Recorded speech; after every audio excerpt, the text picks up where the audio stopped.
ایک چرواہا کسی جنگل میں سے گزر رہا تھا، تو وہاں پر اس نے دیکھا کہ ایک شیر کا بچہ بیٹھا ہوا ہے.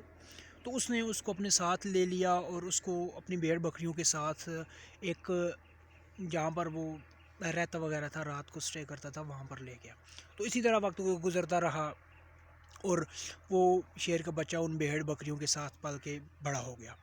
تو جب وہ جنگل میں گئے تو شیر نے بکریوں پر حملہ کیا، تو وہ شیر کا جو بچہ تھا وہ بھی بکریوں کے ساتھ بھاگنے لگا. تو شیر کو بڑا تعجب ہوا کہ یار یہ ہماری برادری کا ہے، یہ ہمارے جیسی اس کی رنگ نسل قد کاٹ باڈی ہے، تو یہ کیوں جو ہے وہ بھاگ رہا ہے. تو اس نے اس کو پیچھے بھاگا، اس کو پکڑا اور اس کو ایک ندی میں لے آیا.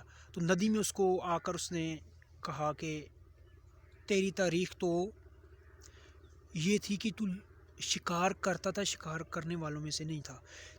تیری تاریخ تو یہ ہے کہ تو بھاگنے والوں میں سے نہیں تھا، تو بھگانے والوں میں سے تھا. آج تو کیوں بھاگ رہا ہے؟ تو جب اس کو ندی کے پاس وہ لایا تو اس نے دکھایا کہ یار تو ہماری برادری کا ہے، ہماری نسل کا ہے، تو پھر تو کیوں بھاگ رہا ہے.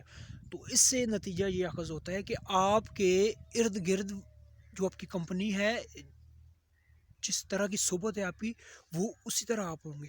آپ کی کامیابی، آپ کے فیوچر پر آپ کی صحبت بڑا اثر انداز ہوتی ہے. کوشش کیجیے گا کہ ایسے لوگوں کے ساتھ جڑیں جو کامیاب ہوں، جو کامیاب ہونے والے ہوں، یا ان لوگوں کی طرح خود کام کرنا شروع کر دیں، وہ عادات اپنانی شروع کر دیں کہ جیسی کامیاب لوگوں میں ہوتی ہے، تو آپ بھی ایک نہ ایک دن کامیاب ہو جائیں گے.